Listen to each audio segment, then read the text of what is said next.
our way into the ancient Nubia and into Kush, and eventually into ancient Egypt.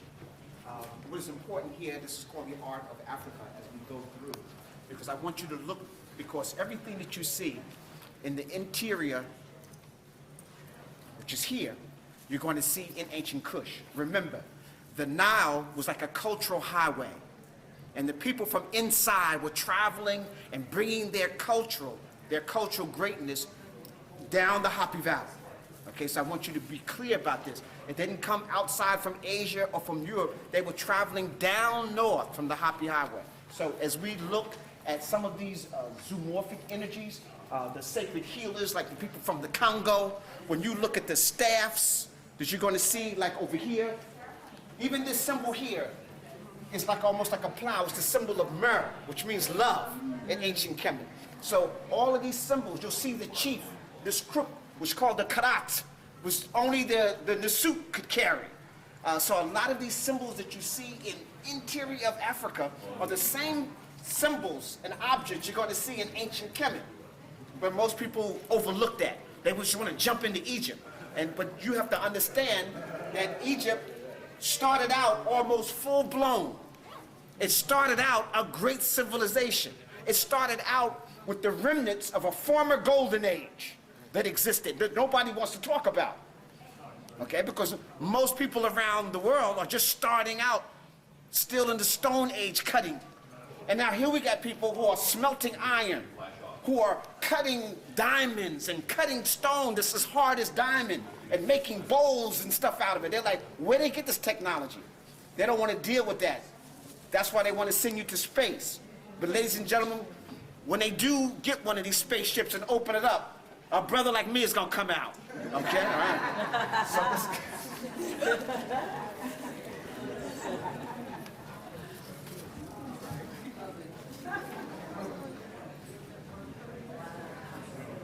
before we go into the next room, what I need you to try to do, brothers, what I need you to try to do is that it's going to be difficult, which we probably should have kind of did it outside, but I need you just to touch the person next to you and make a contact with everybody. Let's do a sacred prayer. Just kind of touch everybody. Everybody just be touch the shoulder, the arms, the hands. Come in. No. Thank you. And put your left foot forward. That's the side of your heart, the side of receiving. Amin Ra Nasut nature, Atindra Nebinam, Akut, Duet, Ta'u, De Inu Ankh Uja Seneb. May the divine creator open our eyes so that we may see. We have been asleep, and some of us for almost 1,000 years, some of us 400, but most of us have been asleep for a long time. But as we move into the age of Aquarius, our eyes are open. We are now beginning to see who we are. We're beginning to see our greatness. From the sky to the land to the ocean, we are the people we have been waiting for. So open your eyes so that you can see these magnificent artifacts, so you can see the greatness of your ancestors. But this is only to let you know that this is a starting block of where you need to go. You have to go beyond this. So don't just settle with this greatness and go, ooh, this is dynamic. And then you just go home and go back to sleep. This is to wake you up so that you know you're supposed to be sitting on the shoulders of your ancestors so that you can go higher. If you think this is great, it's going to be nothing compared to what we do when our eyes are fully open. Amen. If you just look, Claire, up here, you see the stool. One of the titles in ancient Kemet as the ruler was called the Nasut of the Nasest, or Nast, which means stool, the Nastu. If you notice, the kings in Ghana is who sits on the throne, who sits on the golden stool. And so you see the similarity in here again of sitting on the throne. Aset is the throne maker. And again, you're going to see this concept of sitting on the sacred stool, which is constant in ancient Kemet.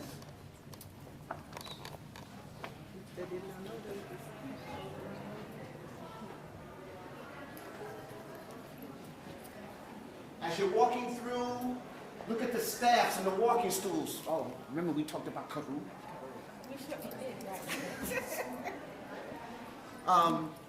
This might seem minuscule to some people. But I want to show you how powerful our legacy is and why it's so important for us to be able to go in real deep. You see, we are very spiritual people. This, to some people, just looks like a paddle. And you say, okay, this paddle helps propel your boat up and down the Nile. In ancient Kemet, this word is called karu.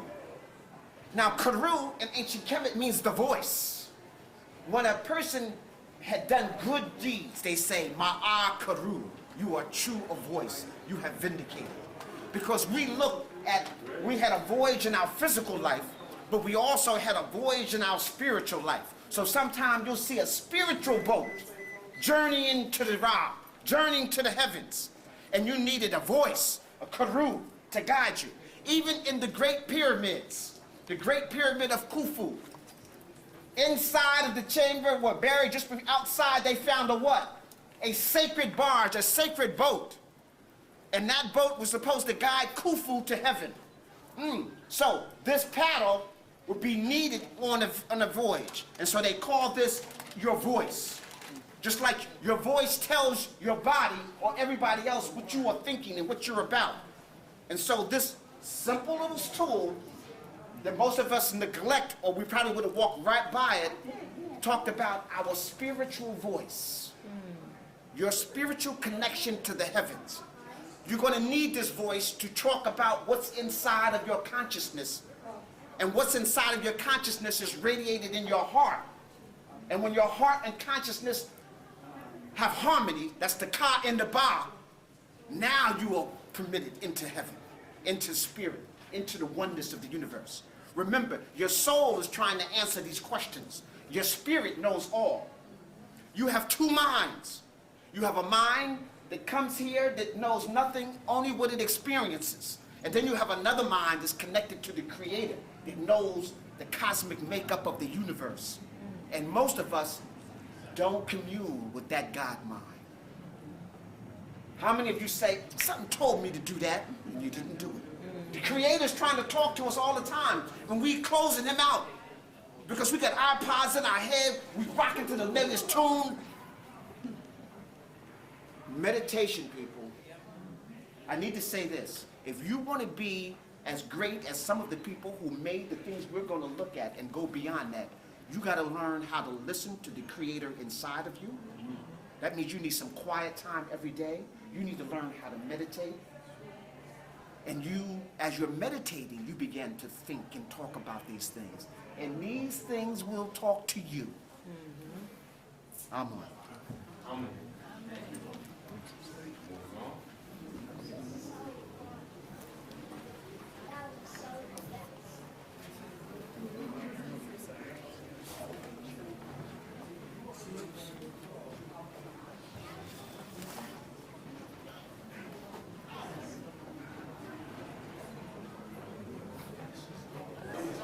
Brother Shabazz, yes, that was the curator of here. He's saying, no, it's beautiful. This is fantastic. He says, I never heard anything like that. All right, people, put your seatbelts on because we're getting ready to go in.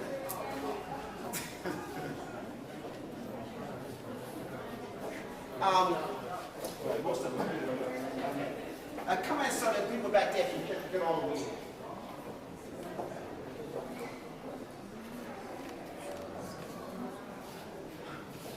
People, I want you to pay attention also to the building materials and the materials that are being used. See, I don't want us to just get mesmerized on the beauty of the sculpture. I want you to pay attention to that also, but I want you to also tap into the building materials, okay? You're going to see that limestone, granite, sandstone, you're going to see various different types of stones. This is a perfect example of what I'm getting ready to talk about. This gray stone that you see up here, this is called diorite. Diorite is a 9.0 on the hardness scale. All stones are graded towards hardness. from trunk type is a 1, all the way up to diamond is number 10. This diorite is a 9.0. You cannot carve that, not even with iron. Iron is only a 6.7 or 7 on the scale. You need sophisticated tools to be able to carve that. If you look at the lip when y'all come by, these two, all of these right here, if you look, you cannot carve this today with the tools they have. Wow. You can't do it today and with that hardness. You need laser and diamond cutters to be able to do that. But the ancient Kemet had no problem. This bowl is actually indestructible. You can leave it out into the weather and it won't change. 100 years, 200 years, 300 years. It's not going to fade. So I'm just trying to tell you that sometimes we get mesmerized on just the artwork and we are missing the real skills here. Look at the stones. Now you notice, you're going to see a lot of these pictures, a lot of these carvings where the noses and the lips are cut off. So now I don't want you to get mad.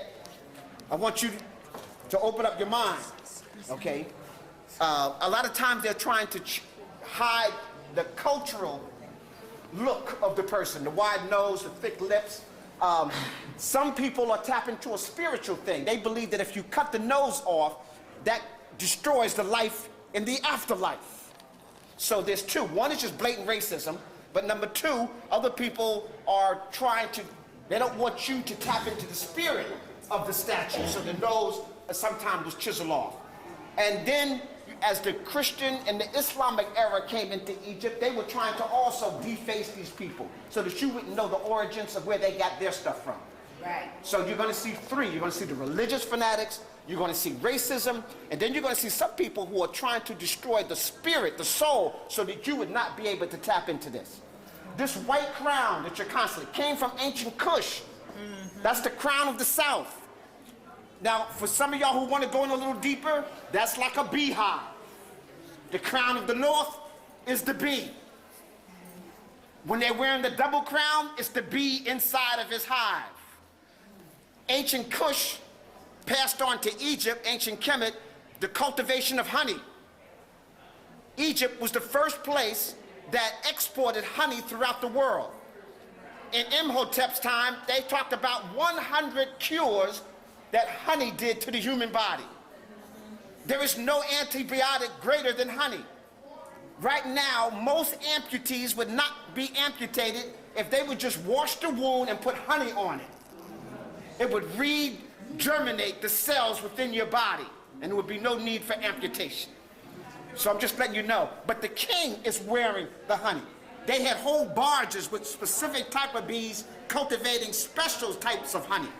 And we began this export all around the world. So we would miss that.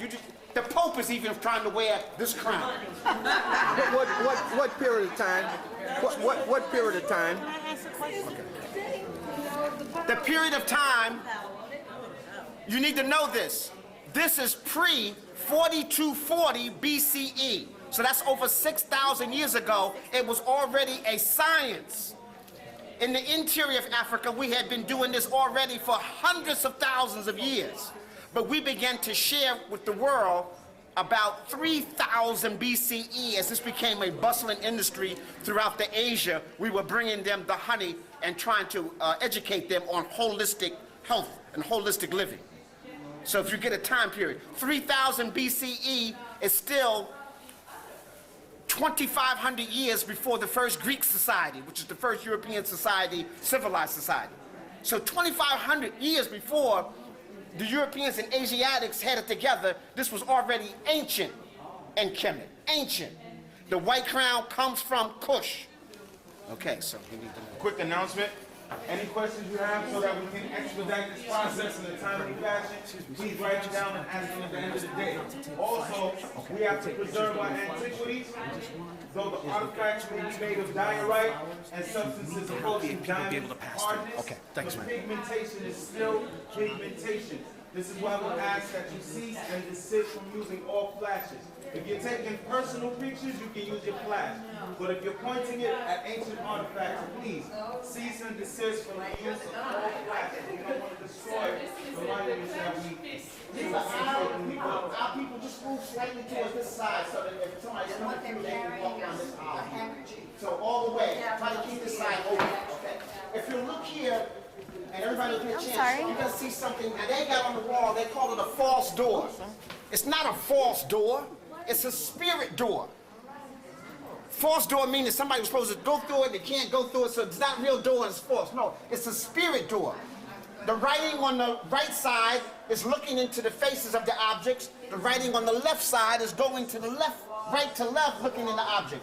We wrote in both directions, right to left, left to right, top down. Most of our writing is from right to left because the right, again, is where the sun comes up and goes to the east. Even the first Europeans wrote right to left until they got control of their society and they realized that they were the ice people and they started writing from left to right. And so now you're writing from left to right today. And so in ancient Kemet, you had to learn how to write with both hands so that you can write in both directions. That means your left and right brain are functioning equally. So it wasn't about left brain versus right brain. It was about being what? Harmonious, ma'at, truth, justice, righteous, harmonious balance.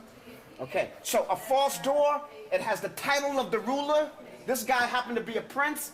It tells you his title, and it has a Hotep Dena suit on it.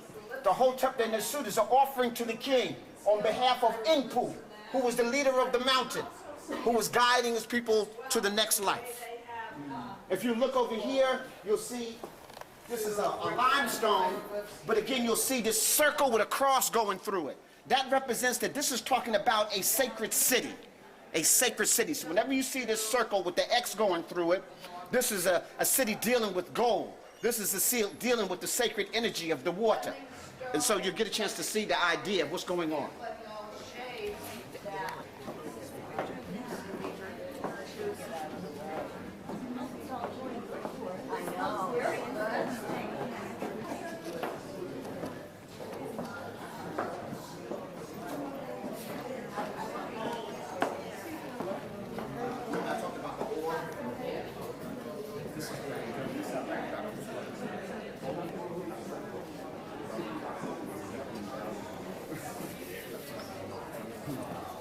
Are they coming through? Okay. Again, let me just make it. Some of the spirit doors have different shapes to it. You'll see back there's another spirit door. Some spirit doors have it's called a wedge. It has a rounded top to it. Today, when you see that, you'll think it's a tombstone. Well, when the early Asiatics and Europeans came to Africa, they knew this had something to do with our talking and communing with the afterlife and the people, our ancestors who passed on. And so they couldn't read the writings and stuff on it. They didn't realize that an autobiography was placed on, a biography of the person is on there. But they knew it had something to do with the dead. So even today, most of the cemeteries you go in, the tombstone was really a false door. We used to keep that in our houses as a shrine so that we can commune with our ancestors. Some of us still put plates of food in front of it, and so that the spirit can partake of it, and you can still talk back and forth, and you would have your ancestors' biography of their life, their great works, and everything would be placed on it. But they didn't understand that, so they put it on top of a grave and just put born 1820, died 1950, like that, okay? But I just want you to understand it was supposed to be a biography so that you will know the goodness that that person had done in their life. Most of the statues was have the left foot forward. That's why I asked you to put your left foot forward. That's the side of the heart. That's the side of communing. That's the side of you getting spiritual guidance. No magic is going to happen because you got your left foot forward. But if you're constantly placing your left foot forward every time you start on the journey, what it means is that you are conscious. You're not operating on automatic pilot. You are conscious. You go to step up the steps, left foot. You go to step through your door, left foot. It means that you are conscious of what you're doing. Part of our problem is that most of us are unconscious. And so once you become conscious, now you can become accountable to your actions. A lot of the stuff you see in this whole hallway of what they call funeral kind of funeral things. Just step away. This is the coop of Ka-Ephra, who was the son of Khufu. But here, this dugout, there's a pit here. And remember I talked about that ore? This is where the sacred boat, the barge, was buried that was supposed to take them on the journey to the next life. So you see this pit here where they buried. So just letting you know, you see every word in ancient Kemet was done approximately on 4 levels. I'm only going to talk about 3 here. Once you become an initiate, then you learn the 4th level. The first level is that it's the concrete image. Exactly what is it? The second level is the abstract meaning. What does this thing do? And so you have the meaning, like you might have the beetle. The concrete meaning is it's a dung beetle. The abstract meaning is that it cleans up the earth and is following the sun, irrigating the ground, fertilizing the ground, and keeping immortality perpetually moving towards the light. So, the meaning, when you see a dung beetle, doesn't mean dung beetle, it means to come into being. The third meaning is that come into being for what? Come towards the light. And so, if I'm like Kepler, I'm always moving towards higher consciousness. I'm moving towards the light. That's the spiritual meaning. Usually, Egyptologists don't talk about that because the spirit world is kind of spooky to them, hocus pocus. So they just dealing with concrete stuff, okay? But we are spiritual people, so we understand that Kepler, the reason why they want to put it next to the heart is because in your afterlife, they want you to be still coming to be. All your life work is to prepare you to come into being, to move to a higher spiritual so that you become one with the ancestors, one with the universe. And so you're always moving towards light. So brothers and sisters, you should always be moving towards light. Moving towards that, and that represents knowledge, wisdom, understanding. Not just understanding, understanding. You want to become part of it. Let me say this. All the natural laws of the universe, you are confined to, unless you are the law. Once your spiritual level reaches to the level where you are gravity, then you are no longer bound by gravity. Once you understand the nature of energy, and you become that energy, you are no longer bound by that energy. That's why people can walk on hot coals and not be burned. That's why people can do, because they understand the molecular structure and energy of that existence, and they can vibrate their mind to vibrate on that level, because they are Kepler coming into being.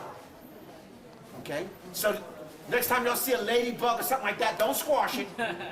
All right. This is just. Okay. This is bad. Okay. This would be placed on top. This is a part of a funeral outfit. This would be placed on a woman. This would be placed on top of her sahu. Now I know y'all have heard the word mummy. Mummy is Arabic. It has nothing to do with ancient Kemet. All right. So a lot of the words that we are learning today is to keep you away from the real source of the real energy. So this outfit will be placed on the sahu, and this it took a long time for somebody to bead this, and a lot of times you'll have like lapis lazuli, turquoise. This is the energy that would be placed. Those are vibrating on a higher level. Those stones that are operating on your upper Shekam Shinra. I know you've learned chakra. That's Sanskrit for circular energy. You need to use the Kemetic word, Shekam Shin Ra.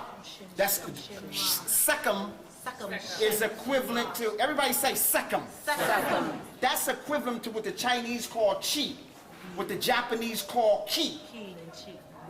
In Swahili, we call the moyo, your vital energy heart. That's why many Africans who came here, who came from that culture, when we wanted to tap in, we go, I got my mojo working, right? My mojo. Well, the mojo is just a slang for moyo, okay? So in Kemet, they call it the sekam. And so this was also to help guide her sekam, her sahu, which was the prepared body for the next journey. So they would place this only on the women, only on the women. And I don't want it to sound, I wanted to be real. This was basically the upper class. So you need to know, you needed to belong to the royal family, you held some type of office, you were the wife of the Nasut, or you wanted the divine priestess, or, you know, the family. In order, most people were buried in a circular pit 6 feet down inside of the fetus position because you were returning to the earth. back to the womb. If you had a whole lot of money, then you can get a sarcophagus. You'll be placed in the Osirian position, like this. So even today, all generals in the army and the military, people in secret societies, all get buried in this Osirian position because this is a position they hope to be resurrected in. It's a position of eternal life and resurrection. And so you'll see the military, some of the Muslim cults, they would bury them in this position also, and also still mummify the body, or sahu, the body. All right, let's go.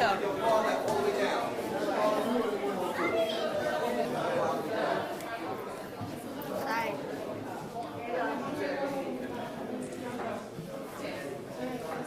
I didn't get all the things, but I got most. I got it. All right, family, go now. Start left.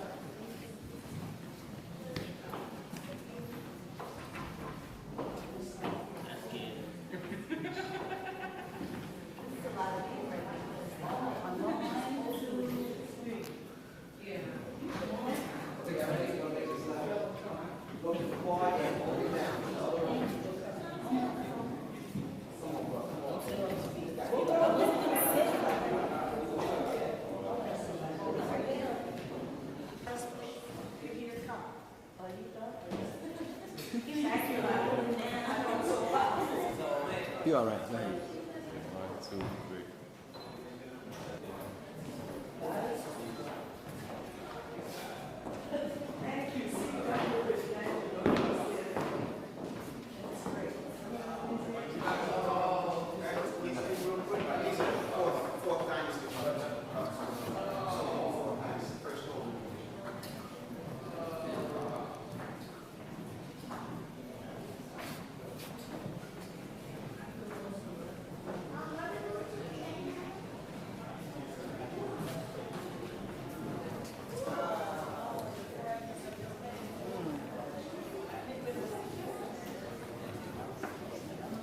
That's definitely a king. Okay, now, just a continuation. Remember, I don't know if anybody on the bus, I talked about that when people are studying ancient Kush and stuff, they break things into the old period, the middle period, and the new period. And they break these periods into dynasties. Usually, they say the old period, to show you the ignorance here, they don't even start the old period to the third dynasty. Like nothing was happening in the first dynasty. The first and second dynasty is when everything was set up so that they can do what they were doing. And so the so-called old period really starts what we call the first golden age. Now I need to be clear, when I say the first golden age, I'm talking about golden age in the reunification of ancient Kemet. If you remember, some of the artifacts that I showed you were done at a prior age, even before Kemet came into existence, from ancient Kush, from the interior. So now this is the first golden age, the so-called old period. So those dates, you can flush those dates down the toilet. The reason why they have those dates there is because they're trying to make this be simultaneous with Mesopotamia and Syria. Because they want to tell you that the Asiatics came in and civilized the Africans here, when it was the other way around. So they can't tell you that that date might be 1,000 years off. Okay. And they were not working in limestone and diorite and things of that nature at this point. Later you will see them imitating this. Okay. This is Menkaure. He is the son of Khufu. Khufu was the builder of the Great Pyramid. Now this brother could have built his pyramid larger, but he didn't. He built it about 10 feet shorter than his father's. But he put it on a higher ground, so it looks like it's higher. But out of respect, he didn't make it larger than his father's. Again, you see the kilt that he's wearing. So a lot of them you will see this wearing in the Masonic order.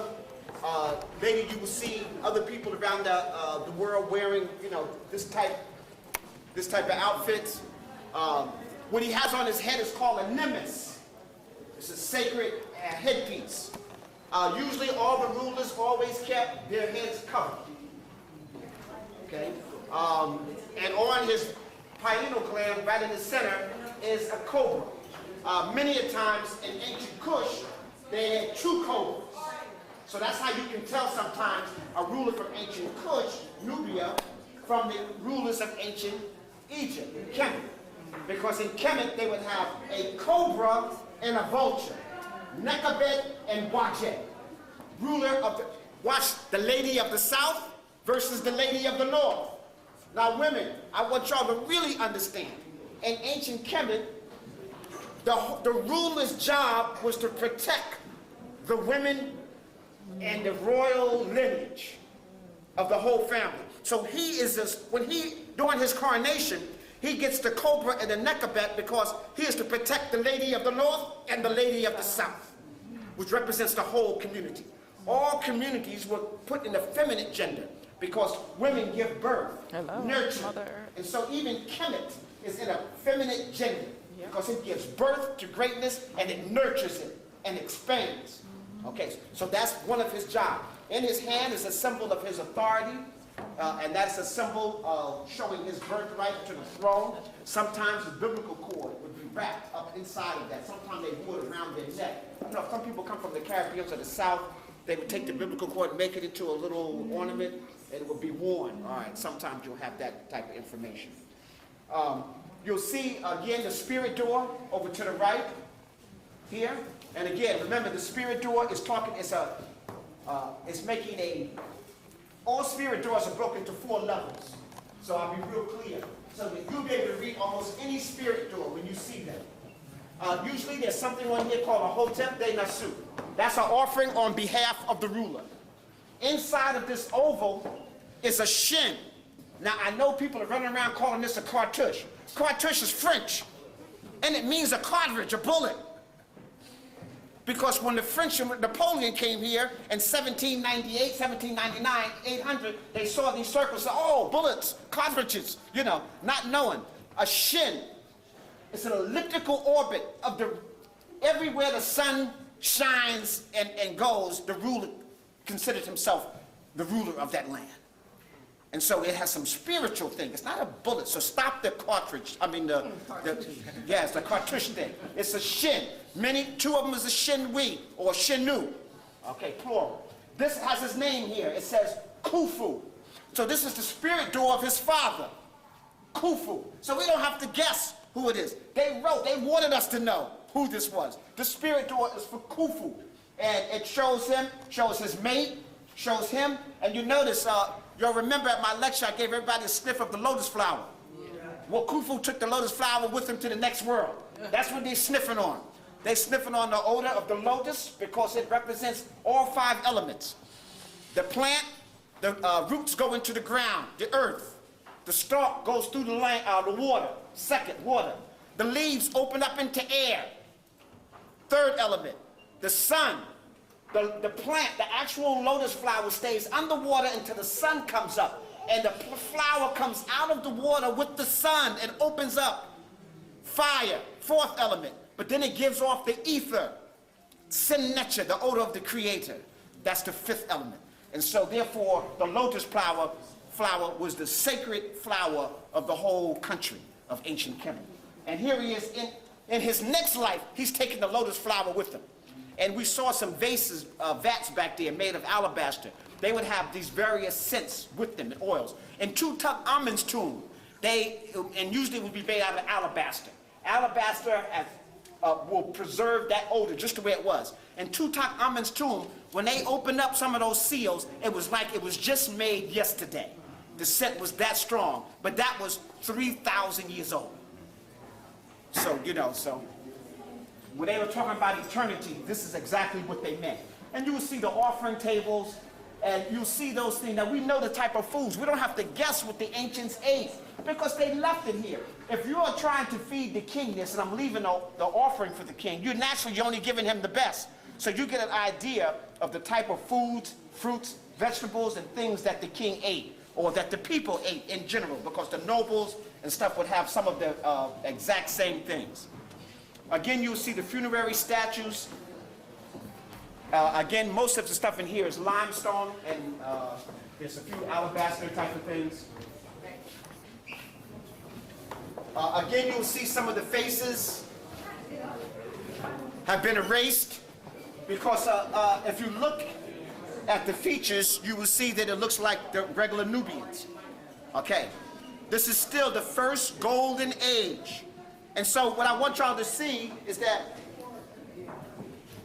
the skill that it took to carve this. If you saw a statue, in the funerary objects out here, you're going to see some objects that are only like a half an inch, and every proportion is perfect. And yet you'll see this statue, which is almost about 15 feet high, and every proportion is perfect. And you're going to see statues 60 feet high, and inside 30 and 40, and because they use a formula called the golden mean. How many had the golden means in math? The golden, right, 6.14, you know, more powerful than pi. They learned pi, 3.14. They learned that in kindergarten. Some of y'all are not getting that till you get to algebra and stuff. They were learning that in kindergarten. And so their mathematicians understood these formulas. Remember, people, all the math that we learn today almost is from ancient Kemet.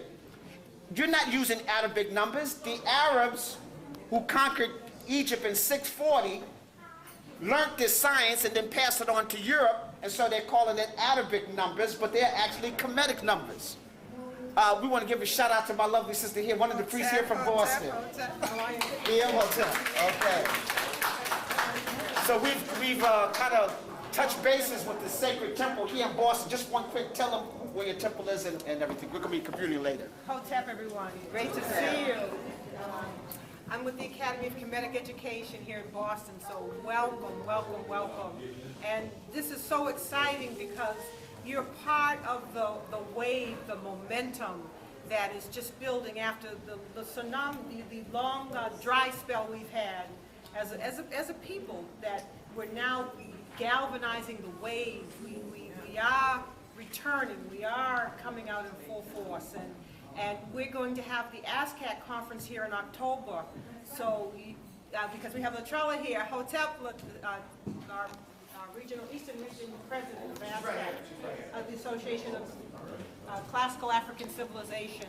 So we want to welcome you today, and don't put your traveling shoes away. Keep them by the door so you can be back to join us in Boston at the University of Mass for the ASCAC conference. It's a great happening. It's a great, mighty happening, and I'm so thrilled in this moment.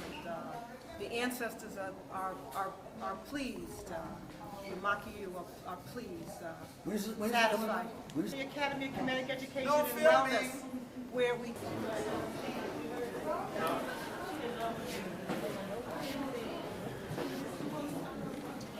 Okay, we'll use this one. Y'all move to this side here.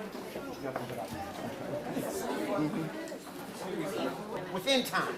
But if you become time, then time becomes an irrelevant factor. You use it at your will. And so instead of taking 100,000 years to go from one planet to another, you'll be able to get there like that if your consciousness is right. Because you become the energy. And you say, no, I have not stolen. Now, Jehuti got your whole record in front of you, right? So he's like, you know, he's like, how about those your grandmother cookies in the 5th grade? And you go, well, I have not stolen much. But when my grandmother had no teeth, I chewed her food for her. When my grandmother could no longer walk, I carried her on my back. And the Jehusi said, oh, that's reciprocity. You may go forward. Okay, so he's inspected after he's asked you all the questions, because there's these judges up here. Now, you got 12 judges up here who are also asking you questions in the afterlife. And this is your memory, because everything is in your mind. It's housed there. But now, after they've asked all the questions, you know what Asar wants to do now? He wants to inspect your organs. Because you said you were eating divine, but your colon is all packed up. You said you had no stress and your lungs was collapsed. You said you... So now, we heard the voice, but now the consciousness speaks and your organs don't tell no lies. And so that's why in the last hall of judgment, you see Mesu Haru, the jars of Haru. They're right there, and you'll see the falcon wing over top of it. Because that's the last thing. After you went through everything else, now we want to inspect your life. let's see what your organs say. So, you know, Gotcha. some of y'all after this probably gonna go get a colonic. Okay, all right. Okay.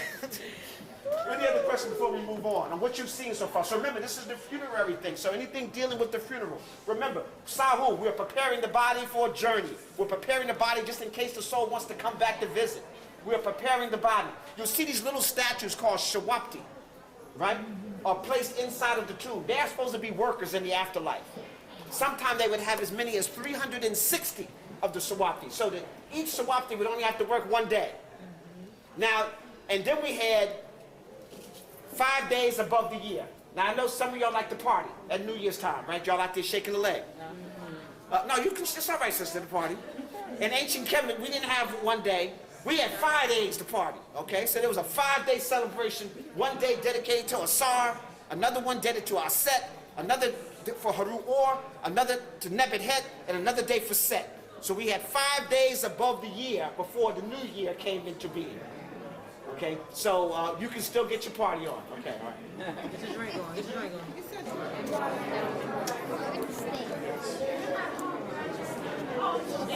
Something crazy. You're gonna go this way. You're gonna see something crazy.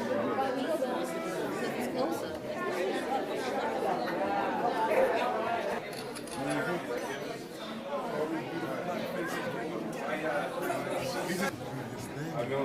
That's why I want him to get some. Before we go into see the movie exhibit, I want to stop here for a minute, just to give you a little contrast. Anybody know who that is? All right.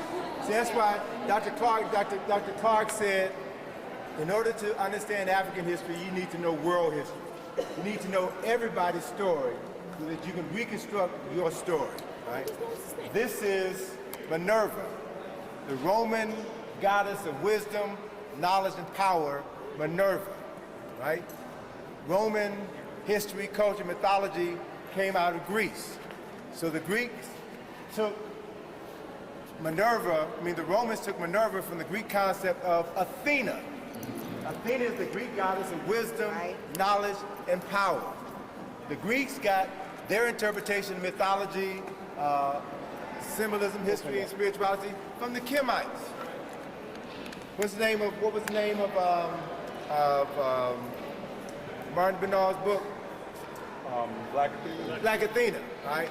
So the African version of Athena is the Neter, who was responsible for doing the same thing that the Greeks and the Romans later attributed to a goddess who looked like them. So every person creates God in their own image. Every person with power creates gods and goddesses in their own images, because that's the highest declaration of independence. If you have the ability to create your god or your goddess in your image, you are free. If you're worshiping somebody else's image of God, then you're not there yet. You're working on it. So let's go through here and look at what inspired the Greeks and the Romans.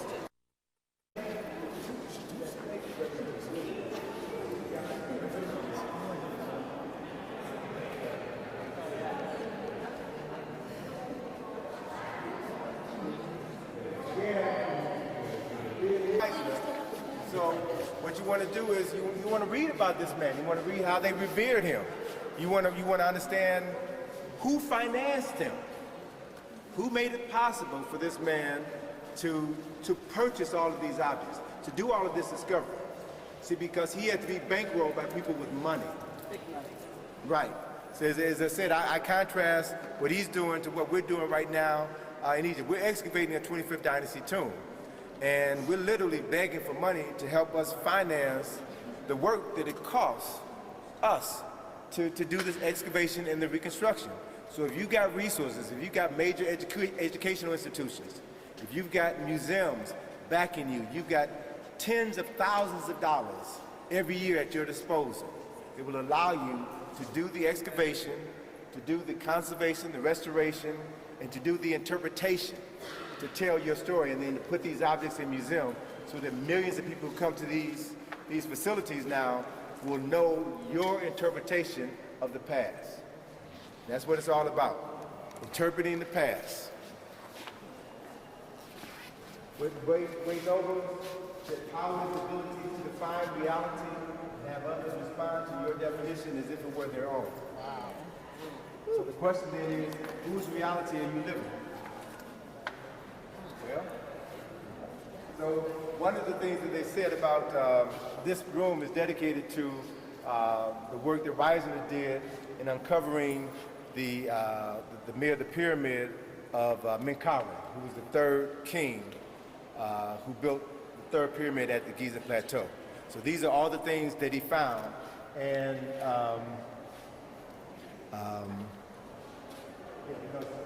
the other there, this is the small one, and he obviously had the resources to find the other things already got about the stories to go through. So, when we find it, we got to get all these other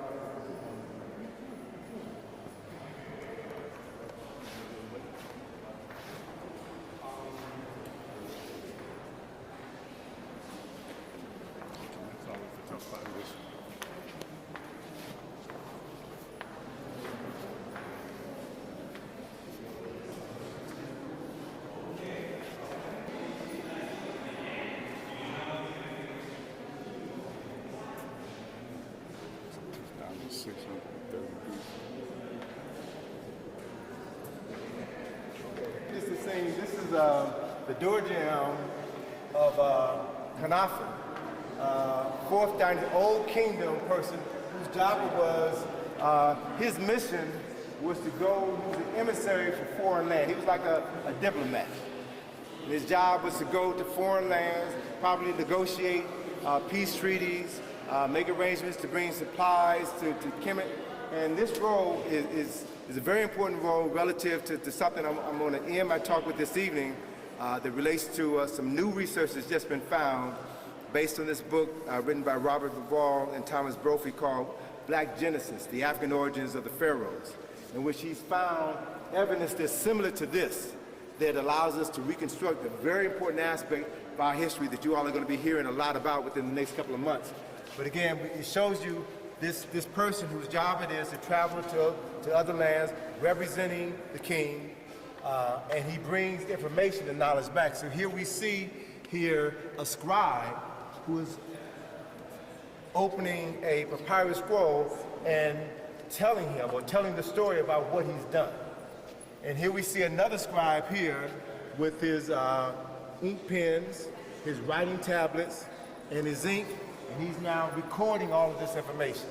So this tells you about his life, about what he did. This is a doorjam at the entrance to his tomb.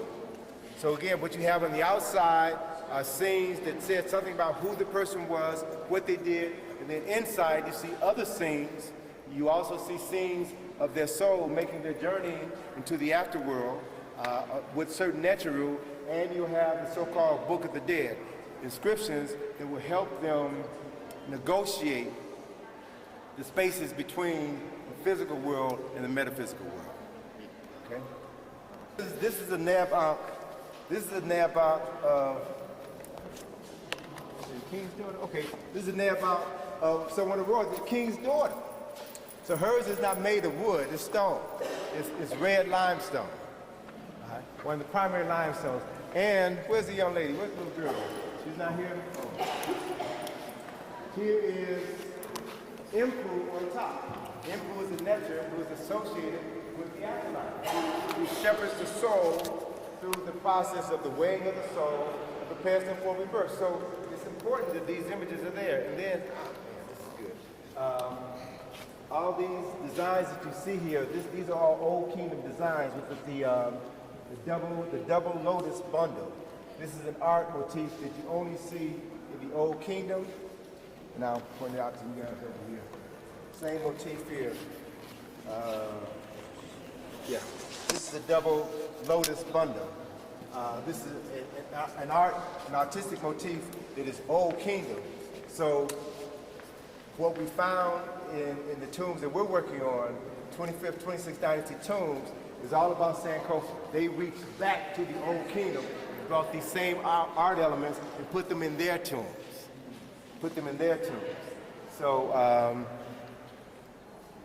oh yeah, here's the inscription of the lid. So here's a caption that says what's on the lid is a gift from which the king gives to Mfu, the lord of the death, foremost in the divine booth, that she, his daughter, may be buried as should be done for her, one great of perfection.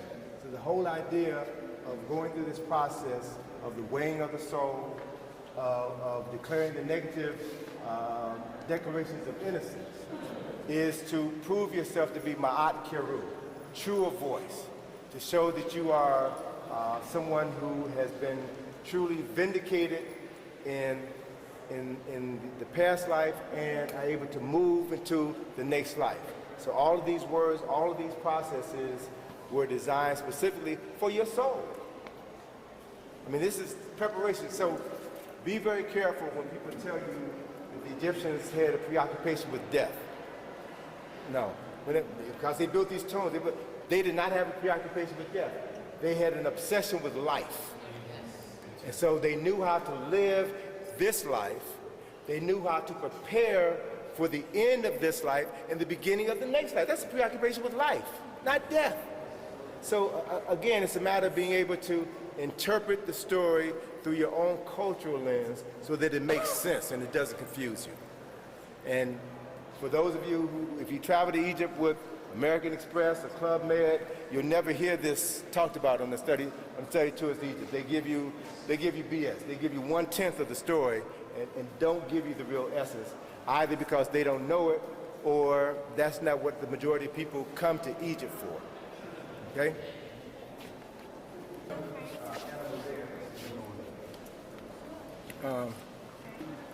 I should go with you. We're gonna see later how many. Okay.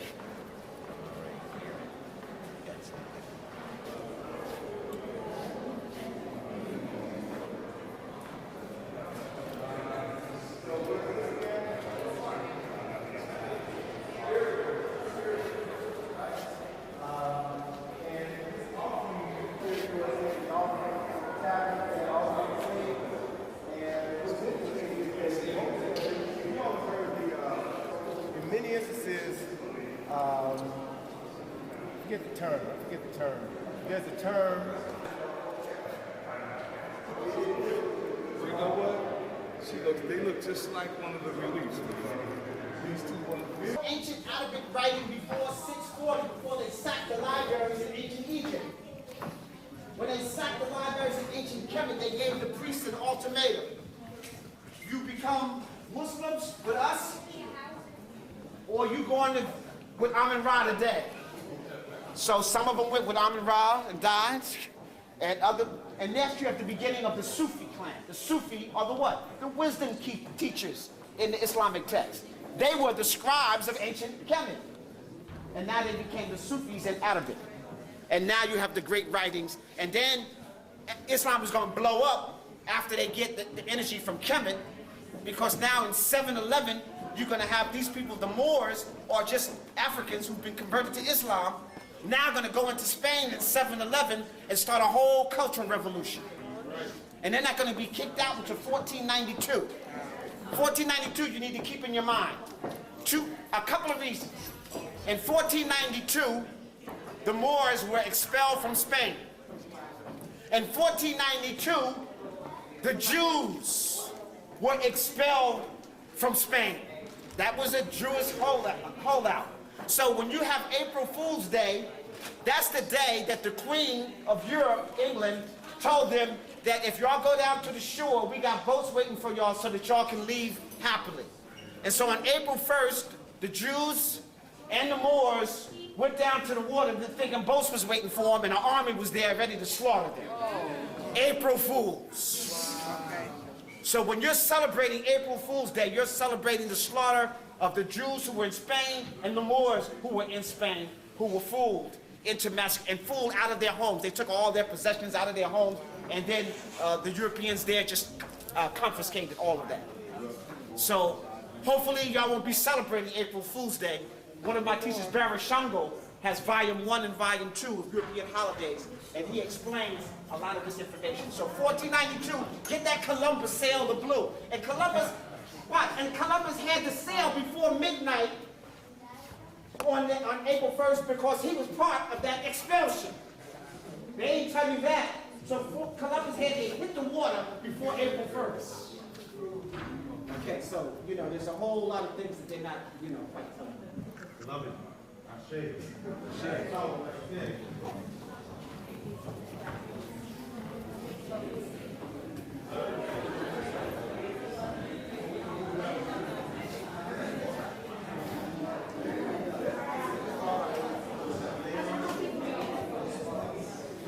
This is fiance.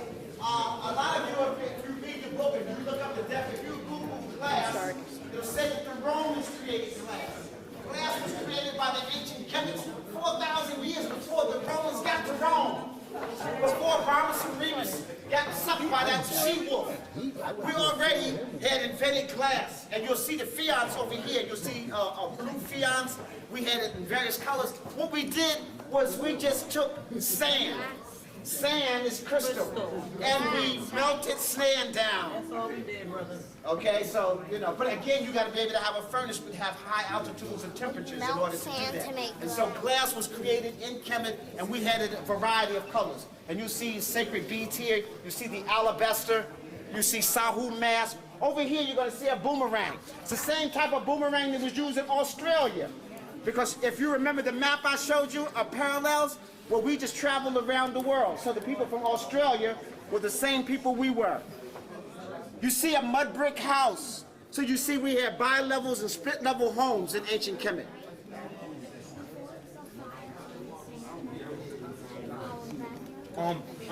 Okay, cool. Sorry, Bob. Sorry. Yeah, we're going back this way to the left, everyone. Tony Browder was... Mfundishi, just point out again the glass, the first glass of when it Yeah, was right made. down here. This is fiance. Right. Still okay. Right.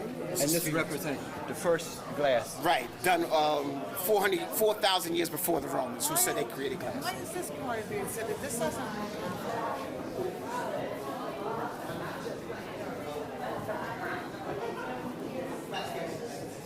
So in the prison where we were in the hot region, we were real black. We were in other regions, we were melanin is black and shades of green.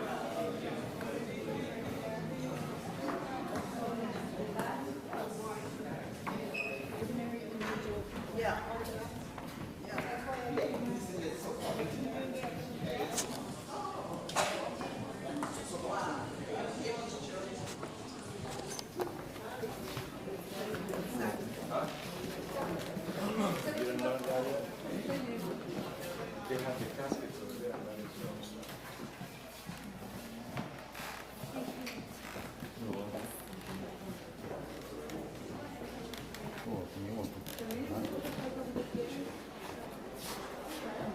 Question to you.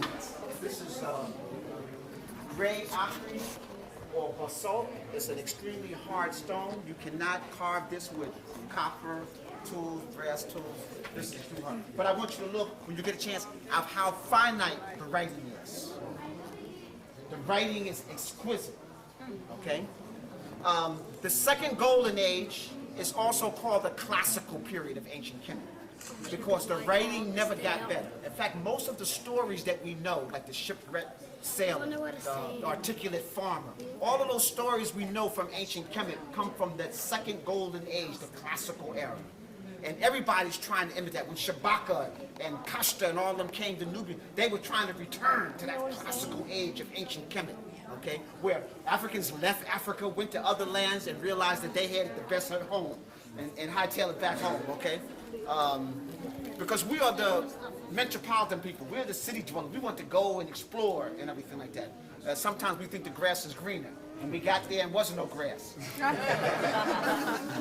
Here you're going to see the Sahu. So your modern day casket or sarcophagus is an imitation of what you see here. Writing would be all the way around it and even in the inside. Underneath the lid, if you'll see some of them inside, you're going to see Nut.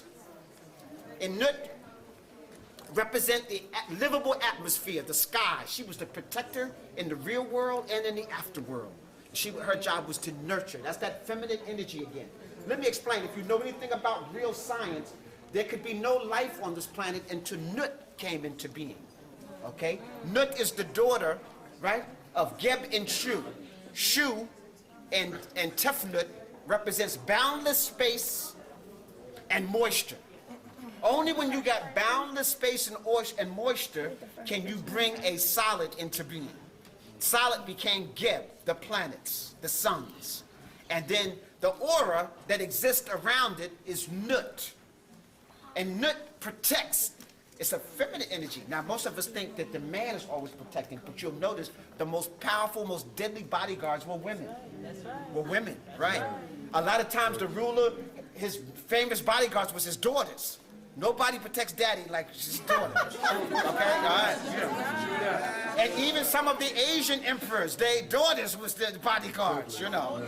Okay. So this energy that surrounds you is your Nut, your feminine energy. Now, don't smack nobody, but if you have your hands out like this, your average human, it's called the aura, right? It's about the length of your arm, if you're healthy. If you're sick, it might be bzz, bzz. Okay, you're about to check out, okay? Some people's aura is so powerful it can fill up a room like this. And y'all have seen it. Like somebody walks in and everybody goes, who's that? Who's that? Who's that? You know, because their energy is just oozing. The first time I heard Mama Jeffrey speak, she's real kind of meek and mild, and she's like, oh, my brother, you know. So I went to hear her speak at the Ask That conference. I said, I'm gonna sit up in the front row so I can hear her, you know. So I get in the front row, you know, and I'm, you know, get my ears tuned up to make sure I can hear Mama Jeffries. And she got up, and then I was like, whoa, you know, like, you know, her aura just filled up the whole room. I mean, I got chills down my back.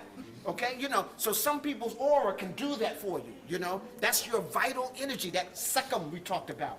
That's sekam. Okay, now, if you see, almost all of these castles got wings around them. Those are the wings of Ma'at. Truth, justice, righteous, harmonious, balance. So you want, if you were designing your karas, you want some wings around you. You want to represent that you're enveloped by Ma'at. You want Nut in the inside to make sure she's protecting you. When I'm talking about the livable atmosphere of the earth, remember, the earth was here for literally millions of years before any life was here. Not until an ozone layer was created around the planet to filter out the violet rays of the sun could life exist. And then life could only exist where? In the water. As Nut matured into maturity, then life can come on land. So we owe our life here on this planet to Nut. You see, so don't think of it just as a god. They got you thinking these Egyptian gods, oh, they praying to these Egyptian gods. No, this was science, y'all. These are laws, principle. So when you give praise to Nut, you are giving praise to the very atmosphere that you are living in. When you're giving praise to Geb, you're giving praise to the gravity and the earth that you are standing on. When you give praise to Ra, you're talking about the energy that permeates through all life forms and gives energy to all cells. And each cell in your body is like a star in the cosmos. And so I don't think that's blasphemy. I think somebody then talked you out of your game. It's like you're on the basketball court, bro. You know, and the guy said, yo, mama. You said, what? 2 in your face. He talked you out of your game. Don't let Westerners talk you out of your game. You need to be embracing this. Go out and hug some trees, talk to some leaves, pick up some bugs, okay? Get back in tune with nature. And so all these symbols of nature, y'all see the Ankh. Y'all see, like, even, look, there's something where you see the Alpha and Omega, the Omega sign. You see where the Greeks got their stuff from. We created Greek writing. We created Latin. Y'all, listen. The Spaniards don't have a script. The Russians, no Europeans got really a script. Africans got tens of 20, 30 scripts. We are the ones that gave script writing to the world. So I just need you to be clear about it. And when you see these sacred images, you begin to see who we are. And usually, and you notice right there in the center is Ma'at with the feather. Right in the center. She has the ostrich feather. Why an ostrich feather? But watch this. Ma'at is feminine, but she has a male ostrich feather in her hand, showing you the balance. See, you learn something new. I heard her go, ooh, okay, all right. Okay, because the male has the plumes that stick out, like the peacock. The peacock that's all beautiful with the leaves, that's the male peacock to take attention away from the female. She looks like just a little pheasant so that she can protect the eggs and get the next generation going. And the peacock is strutting all around, and all the energy is on him. Well, the ostrich is the same way. The ostrich with the big plumes is the male ostrich, okay? You can take that beautiful plume, ball it up into a knot, and it springs right back. Perfect symmetry, perfect harmony. And so that's why it's a symbol for Ma'at. Now, you'll see two people wearing the feather. When you see the woman with the feather in the head, that's Ma'at. When you see a male with that feather in his head, he's not gay. That's that's Geb. Oh, excuse me, Shu. Geb has a duck on his head. That's Shu. And Shu represents boundless space, the cosmos, the black plasma of the universe, which 98% of the universe is a black dark matter called what? Hydrogen. Two hydrogen breaks off into nitrogen. From hydrogen, helium, then you get oxygen. Then you get carbon. And then you get all of the elements. You are a carbon-based unit. The earth is based on carbon. So you are the foundation of the whole universe. When they say the material that's made of the sun is the same material that makes you up. And some of y'all trying to lose your melanin. Yes. We check free.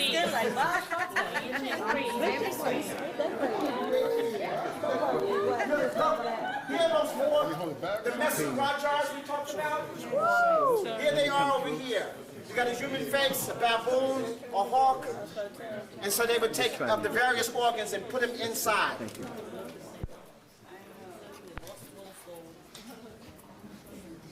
And make sure you look down. These are, remember, the writing is everywhere. These are the little workers we talked about that are Shawapti. See these little blue guys made of fiance? Those are Shawaptis. Everybody would have that in their tomb because they were the workers in the afterlife. They were the ones that plowed the field, prepared your food, and did all those things in the afterlife from a spiritual perspective. Okay? We really believe this concept. So above, so below. Other people are using it as a figure of speech. Every city in ancient Kemet, there were 42 Setepu, that's districts. Each district on the land was an imitation of the star charts in the sky. So that's why each town would have a zoomorphic energy. Just like your school had a mascot, right? Each state got a flower and a bird, right? That's an imitation of ancient Kemet. Because we saw these images in the star constellations. And then we tried to duplicate that here on Earth. And so each district had their own Necharu, there would be. So they weren't fighting over, my Necharu is better than yours. No, we happen to be where Inpu is, and you happen to be where Haru is. You happen to be where Ma'at is. Ain't no fighting about that, So it wasn't a challenging of the district. So you had 42, 22 in the south, 20 in the north.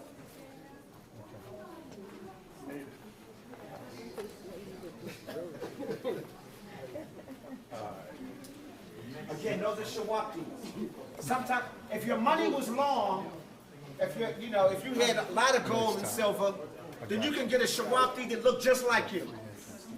If your money was short, then you went to the flea market and you got some generic ones that all look the same.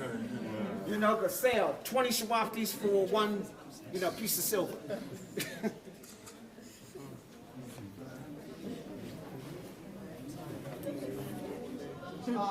Look at this door here. Again, you're going to see the funerary procession.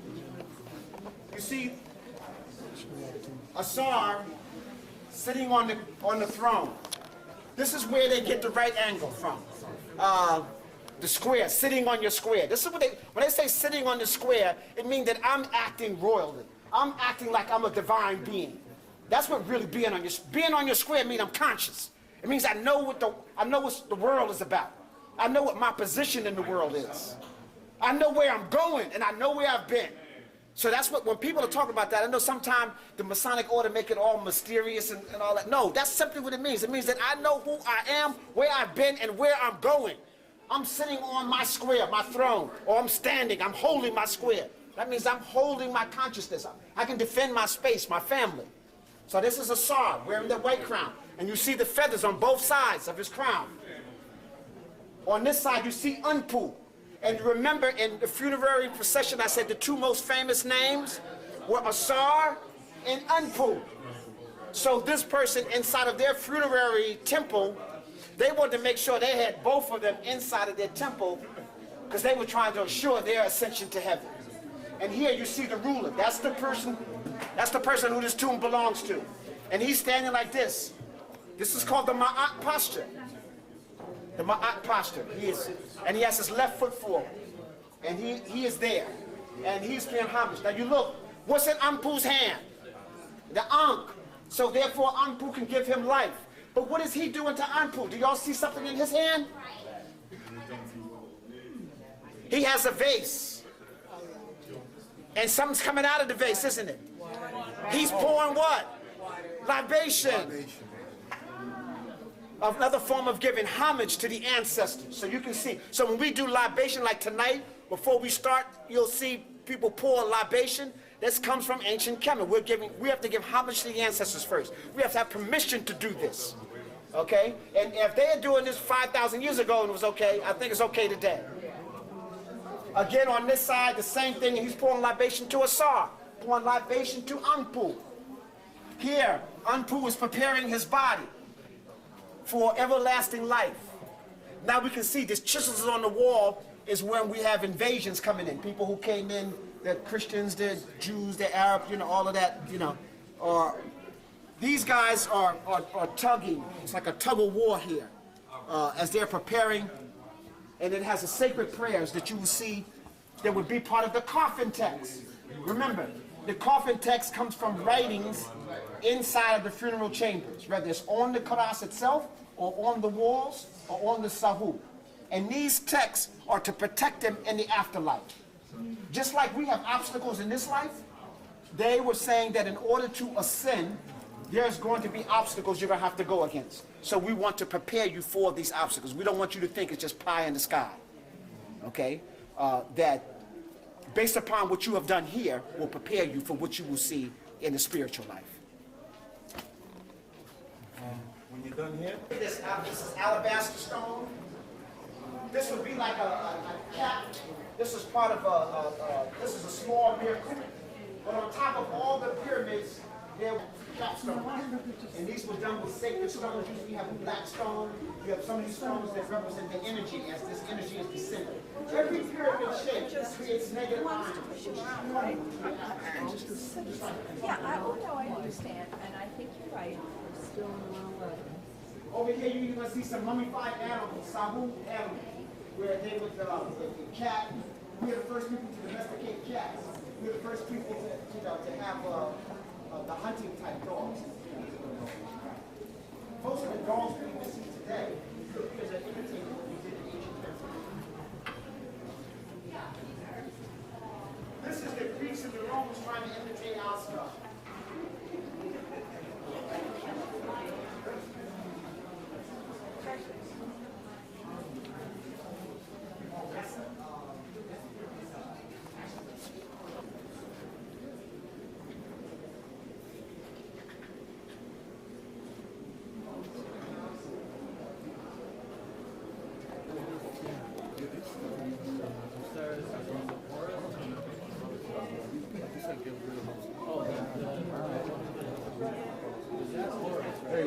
How you doing? Good. Great.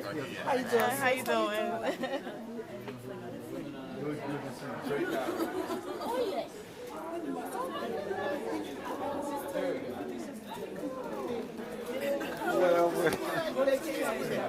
Okay, this is for the days of talk, so, but I do. we're going up this way.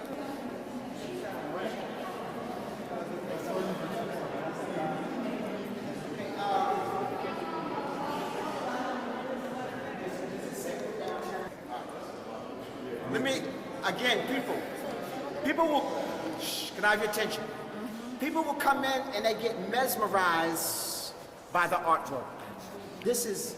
No one has done artwork better than this. But people, that's not where the beauty is. People will look and they look at the artwork and they are mesmerized. That's not where the beauty is. The beauty is that this basalt stone was almost like an 8.0 on the hardness scale. And you can't do this with this stone today like this, unless you got laser cutters. It's hard. And this is perfect. Look, the brother just had a pedicure before he... I know, that's what he was saying. Look at that. Almost better than mine.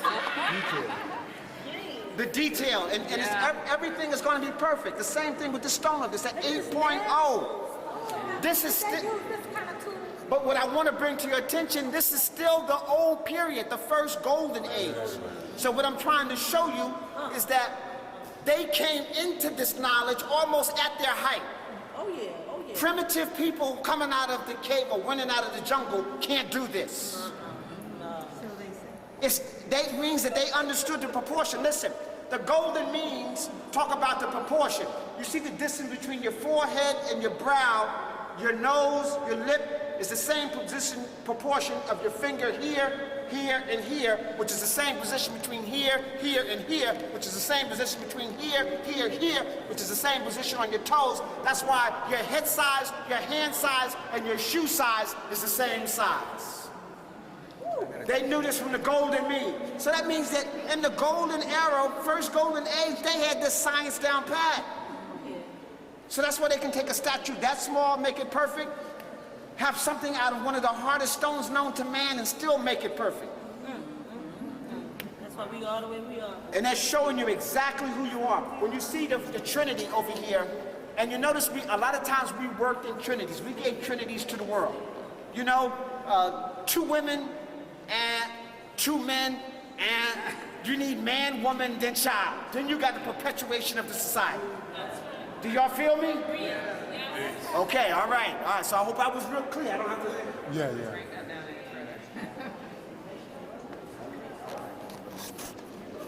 Okay, so another thing I want you to understand in this Trinity here, you see Het Haru is in the center.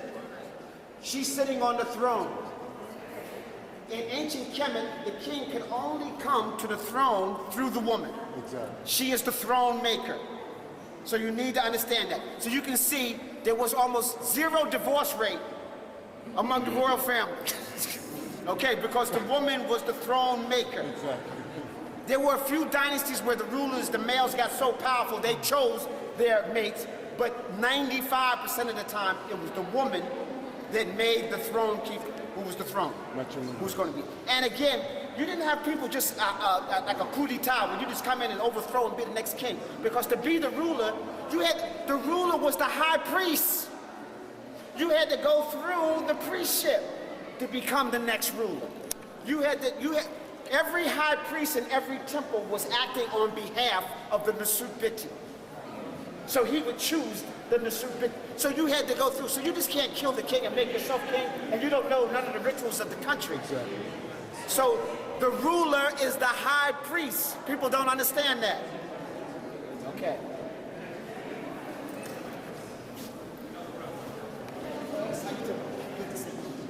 This is pink granite, excuse me. You have gray granite, pink granite, and black granite. Very hard stone also, but this is only like a 7.0 on the scale. Again, this is made from granite. Can you imagine being pallbearers at this guy's funeral? Okay, all right. Okay.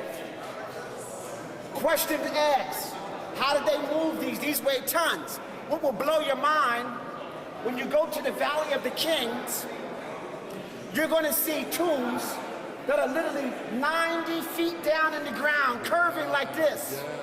And when you get down there, there's a giant karass like that. They probably weigh 10, 20, 50, 20 tons. And you say, wait a minute, how did they get it down the shaft curve? Right. I have to tell you in a private meeting. Yeah. Okay, all right. Gotta say some stuff for later now. Yeah. A second priest, remember? He's holding the second. So here he is showing it, holding his staff and the sickle, letting you know that he is a high priest and he is the sickle. He's holding the power. Again, y'all, this is the first golden age. This is not like the Middle Age.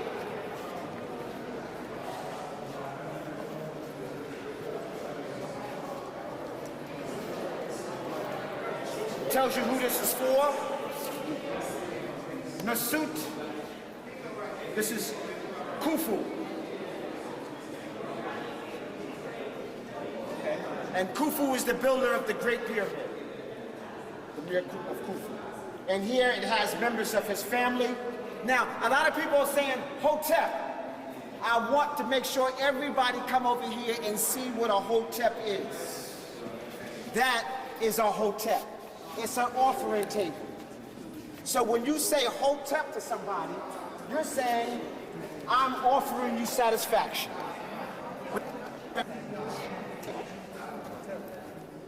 And the bread and the water and the offering will be laid on the Hotep.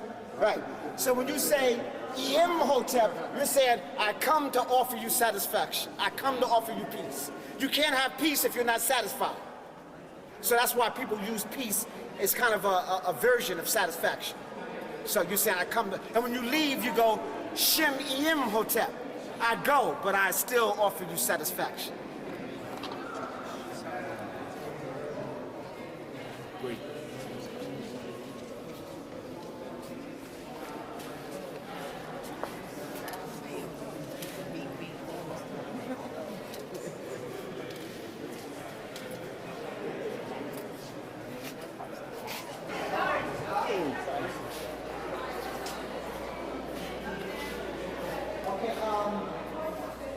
The curator of the museum told me that a lot of the Nubian artifacts are in the basement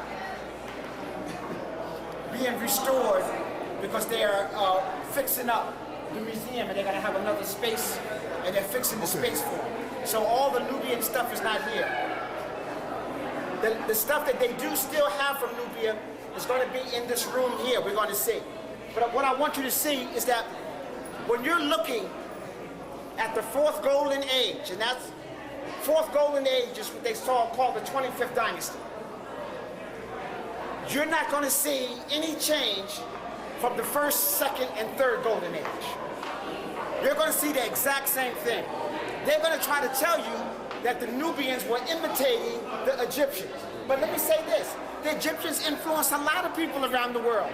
Nobody else could duplicate this exactly like the Nubians because these Nubians are the ones that taught the Egyptians. And not only that, they're the same people. Right. It would be like on our bus, we had people from Brooklyn and people from Harlem. Were we two different people? Some of us went on one side of the river, the other one went on the other side. Exactly. Some people were on one side of the Nile, other side. So ancient Nubia, when you think of ancient Kush, just think of people from Brooklyn. Okay? When you see Kemet, that's the people in Harlem. You know, and we were all one people. So I need you to understand that. Again, you see Haru carrying life, Sarah to the son of the sun. And this is the city of Wajet, the great, and it talks about the great divine city. Okay? And here, it talks about Pet, the great mastery of heaven.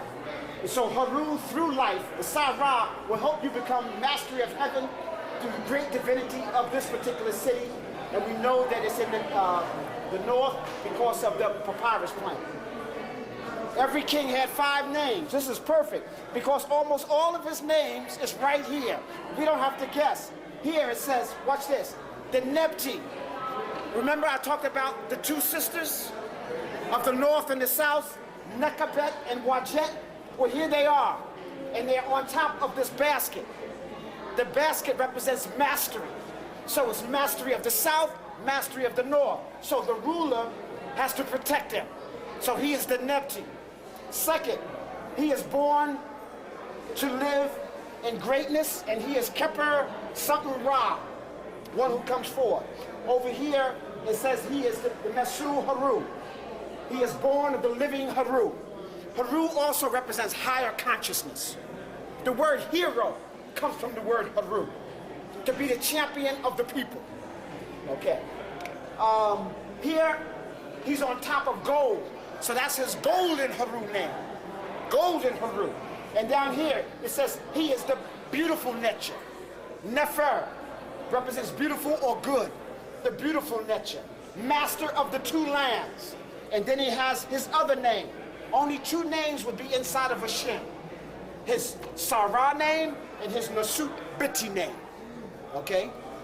Even though he had three other names. One name is his birth name, the other name is his coronation name.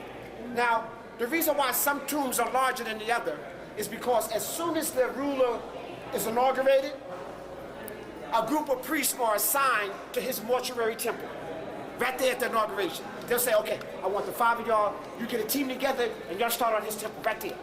Even though he just got on the throne, somebody's working on his mortuary temple. Now, if he only lived to be 10 years like Tutankhamun, then his tomb's gonna be small. Because they gotta dig a hole in the ground, they gotta carve out, then they gotta start building all this stuff, everything from scratch. Now, if you rule like Mesurah, Ursa Ma'atra for 67 years, now you 90 feet down in the ground, your stuff is grand, because they've been working for 67 years on your tomb. So your stuff is fat. Okay, y'all understand? Yes. Okay, before we go on any further, I want to give to one of my colleagues and teachers and students, Mama Jeffries. Y'all give Mama Jeffries some energy here. And Dr. Nana Jeffries?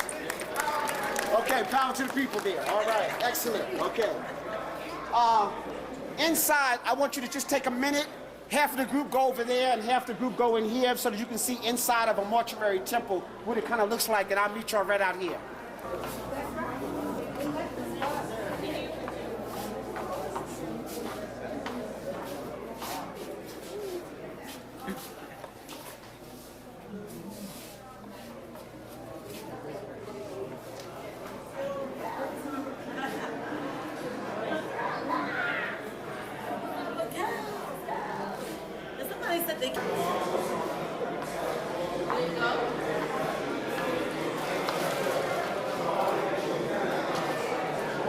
Out of everything.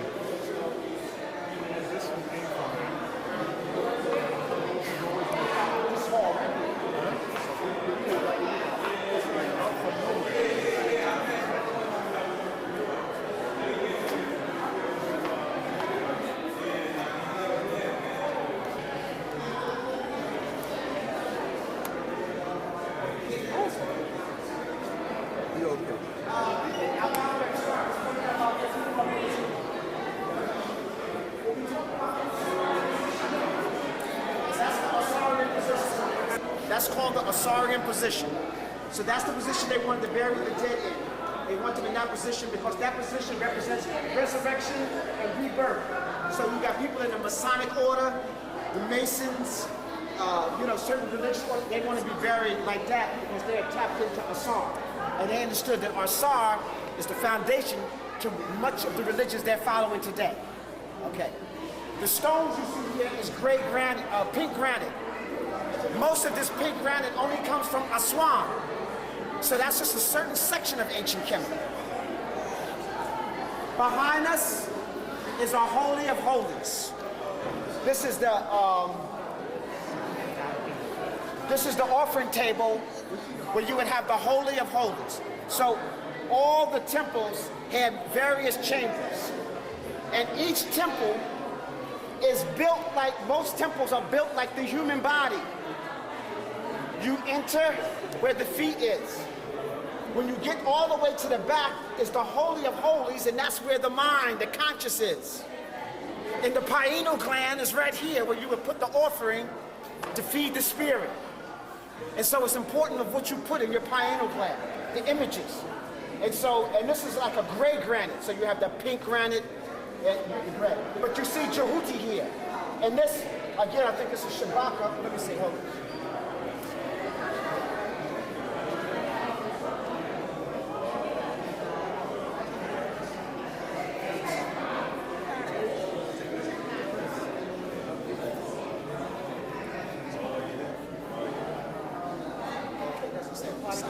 anyhow, this is the Cushite ruler here. Here's Jehuti, and here's Haru. And they're tying the knot of Upper and Lower Kemet, the papyrus and the lotus. Okay?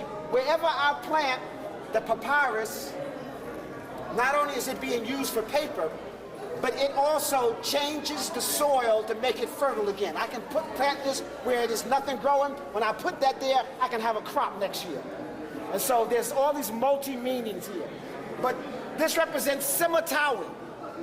Simatawi is another name for ancient Kemet. Remember, Kemet had three names: Kemet, Simatawi, and Tamirit, the beloved land. And here's the ruler, the Cushite ruby. All the doors has this symbol here. That's called the baguette. The victorious Haru.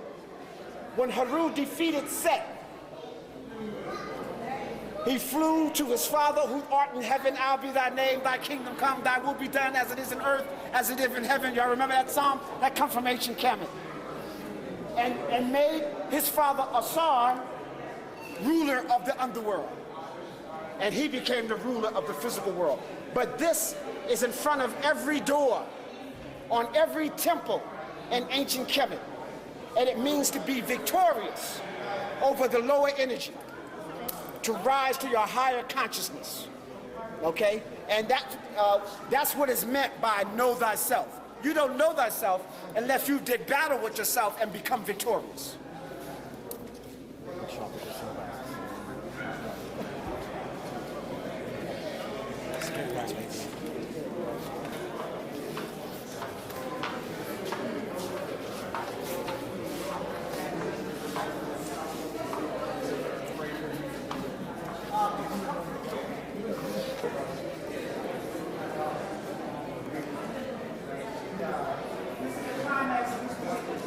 We're ending here at the Nubian chamber.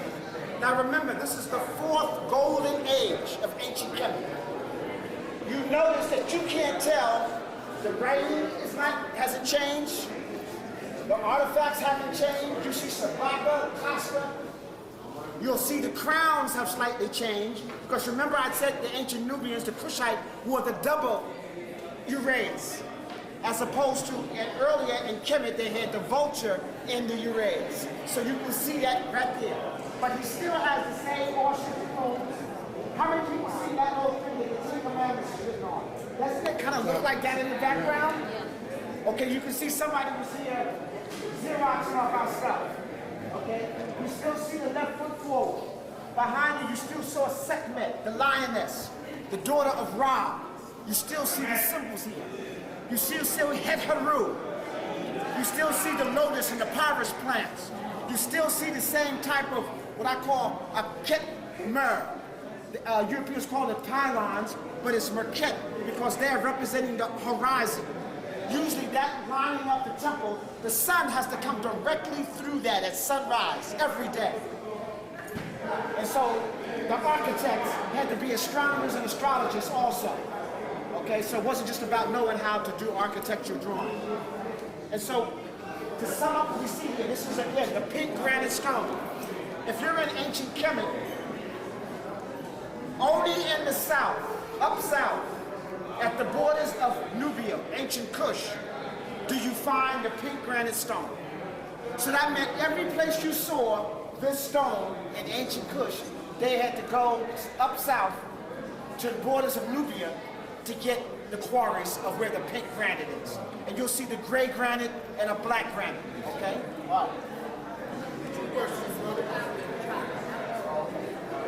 Somebody dropped this? Okay, yes. Position. Why do you step in another verse? And second, what's in their hands? Okay. Are they moving on it? Two questions. We've answered before. He was not in our group. No, Okay. I wasn't, brother. I was over there. The left foot represents the side of the heart. It means coming into the truth, coming into the Creator, receiving from the divine, just like your heartbeat. That's why they take your blood pressure only with the left arm, because that's the blood is coming. They take it with the right arm, they'll be admitting you to the hospital right away. Okay? So left arm is what they take. So he's showing you he's in divine order. Now, if the ruler can submit to the divine order of the Creator, surely the people can. So he wanted to be the best example. Inside of his hand is usually a symbol of his authority. Sometimes it would be like a, we talked about the biblical cord or something like that, wrapped up showing that he's part of the divine heritage, the lineage. He didn't just kill somebody to get on the throne. He's actually part of the divine lineage that came through. And so these people in ancient Kush, who represent the 25th dynasty, they looked at themselves as a continuation of ancient Kemet. They weren't foreigners coming in and conquering their brothers to the north. You know, what they came to correct and expel foreign invasion. They came to correct people who had fallen away from the path. Because remember, when Kashta came and the so-called 25th dynasty, the fourth golden age, you had the priestship had taken over the leadership in ancient Kemet. They had strayed away from the traditional crowning of the king. And they just, the powerful temple of Amun became so powerful, the temple, the priests, is they just decide, instead of having this royal family, like, we're just gonna take over everything. And so they were ruling during that 24th dynasty. Things were out of whack. They were hoarding, you know, a lot of stuff in the temples and so when the Kushites came, they came to correct all of that. First of all, they put the priests back where they're supposed to be. You're supposed to be servants of the people. That's what a priest means, servant of the people, not ruling the people. And so they came and they took over leadership, and they ruled for just about 100 years before the Assyrian invasion and Persian invasions eventually pushed them back into Kush. But the most powerful thing is that even after the 100 years went on, they went back to Napata, they went back to Monroe, and they ruled there for almost another 1,000 years, and people don't talk about that. The Greeks the Greeks and then the Romans put an end to the Kemet era. But when that came to an end, ancient Kush was still doing this. There are more pyramids in Nubia, Sudan, than there is in Egypt. You don't know that. They continued this. They weren't imitating. They were doing what they started. Because remember, they are the parents. They're not just some imitators. They're the parents of the ancient Kushites. Okay, all right, we're going to sum this up. And listen, y'all that hear me tonight, when we get you, talk about a closing words. I'm really proud to see everybody come out for this. It's been an extraordinary event so far, but the best part of it is to come. This is just the first phase of it. When we leave here, we're going to go to the Reggie Lewis Track and Athletic Center, where Mfundishi is going to continue. Dr. Jeffrey is going to have a speech. Anthony Browder is going to do their presentation. And the whole group, everyone will be able to hear everybody at once because they're going to have their time. Also, we're trying to get some time for Dr. Rosalind Jeffries as well, who has a dynamic presentation to present. So if anyone, you know, any questions, we'd like to try to get out of the museum as quickly as possible so we can get there. We're supposed to start at 4 o'clock.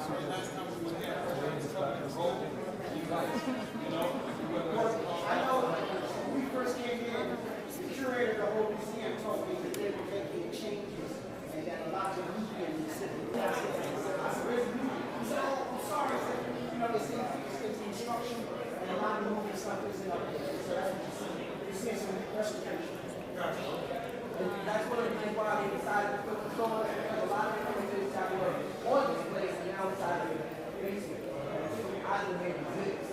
But it's kind of almost ironic to the same thing that's happening in the music in Sudan. The reason why we really pay attention to what's going on. But like I said, we're trying to short the time so we want to actually try to do it as quickly as possible. Go down to the buses,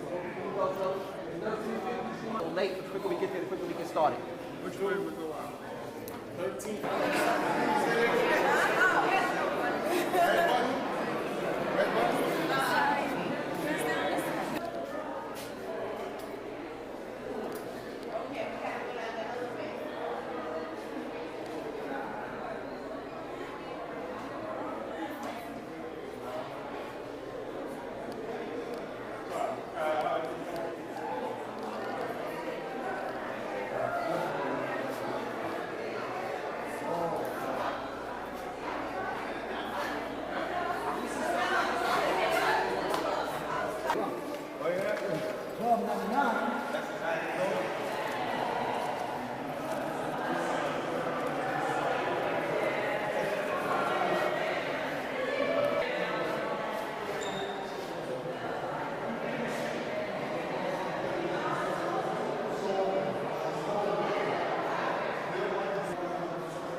Are you satisfied? What did you learn?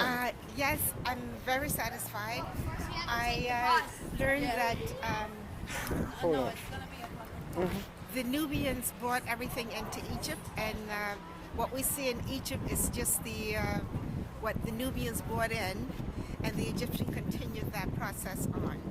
So basically, Egypt, the people we call Egyptians are the same as the Nubians, and which is present-day Sudan. Right. What are some of the things that impress you? What are some of the things that you learned, brother? Everything. I learned more about myself, and I learned that, you know, despite the fact that they might be able to take away certain things, they can't take away the essence of it, which is our spirituality. So I come out of this a better man, and I pass it down to my son and whoever wants to be informed. I encourage everybody to come. Sister, what about you? Oh, I learned that we're a great culture, a rich culture. I learned that there's so much stolen from us that is ridiculous. I learned that the things that we've seen in here today is serious, and I encourage all brothers and sisters to get with the program. Thank you. What are some of the things that you learned? I learned that... First, identify yourself. Tell me your name. William. Mm-hmm. First, I learned that most African Americans would work and, well, mostly work. And so, that I also learned that back then, African Americans used to worship themselves as kings and everything. Mm-hmm. And Pharaoh didn't actually call their king a pharaoh. It was a term used as like big house, but they used a different word. And most kings or queens basically stay near each other most of the time. Did you learn what's in here? How does it relate to yourself? Oh, okay. How does what you saw in here relate to you? Well, we were all smart and gifted. Thank you. The two great ones, Sister Jeffries. Yes. Robert, you want me to commentary on Pardon? what you have What do I seen. have to do? Oh, I have been here at this museum before, and it certainly is first class. Yeah, just press that bar. With the objects, you know, similar to the Metropolitan Museum of Art, where I was employed for about 4 years. What do you hope these young brothers and sisters will take away from this exhibit? What I want them to know is that they have an origin, that the statues that they were looking at were people of color, that the origin of civilization is from Africa, Mother Africa, and I want them to understand that they have to reinterpret a lot of the data and the information that was by other people about them. That it's natural for various groups and various opinions to come about, but to search to find the indigenous meaning as close as possible as related to black cultures of the world. Hi. What do you come away with from this exhibit? Stop running from me. Stop running, sister. I'm too shy, no. Come on. No, it was a very enriching experience. Artwork like this is very rare in America, and it's worth coming to see. You truly will be blessed and enriched. What about you? What'd you come away with? I've come away with being able to get to my history, my past, without taking that transatlantic trip that I haven't been able to make yet, but I still plan to do it. So I was blessed that I found out about this tour and got to see such enriching artifacts. But hopefully I get to see the real thing soon. Peace. What do you come away with? So much. What can I say? It's hard to describe, you know, the magnificence, the textures, the artistry, the brilliance. It's just touching, you know. The quality of the stones, and I think he said the Denrite. So it's just such an educational experience, and I'm happy to have been here. Thank you. It's got lost. Well, what do you? You next. What do you come away with? I'm coming away with? Yeah, after visiting. I'm coming away with the same thing I came with, which is my ancestors. That's what I'm coming away with. I'm coming away with validation for what I study. I'm coming away with a sense of like brotherhood and sisterhood with some of my other fellow people, indigenous people. You know, it's a beautiful thing that, you know, I've been doing like independent studies all my life, so it's a beautiful thing to come together with other people that's on the same path, you know, and talk to them, network with them, you know, and enjoy this moment with them, enjoy my ancestors with my living ancestors that I'm meeting here. So it's a beautiful thing, and I'm enjoying it. Wonderful, thank you. Okay, well, I enjoyed the visit. This is my first time seeing an exhibit on Nubia. How does it relate to you? It coincides with my dreams. It coincides with things that I've read, things that I've heard, and I can see it for myself. So, how do you identify with it? How do I relate to it? Like I said, dreams that I've had, things that I've heard. It just was a validation for me. Validation of what? Who the ancient Egyptians were, and my place in history. That's what I was looking for. Well, thank you. Away with? What are you coming away with? Yeah. Come away with a better understanding of the depth of what our ancestors were doing, and that there are so many different layers to even one word, something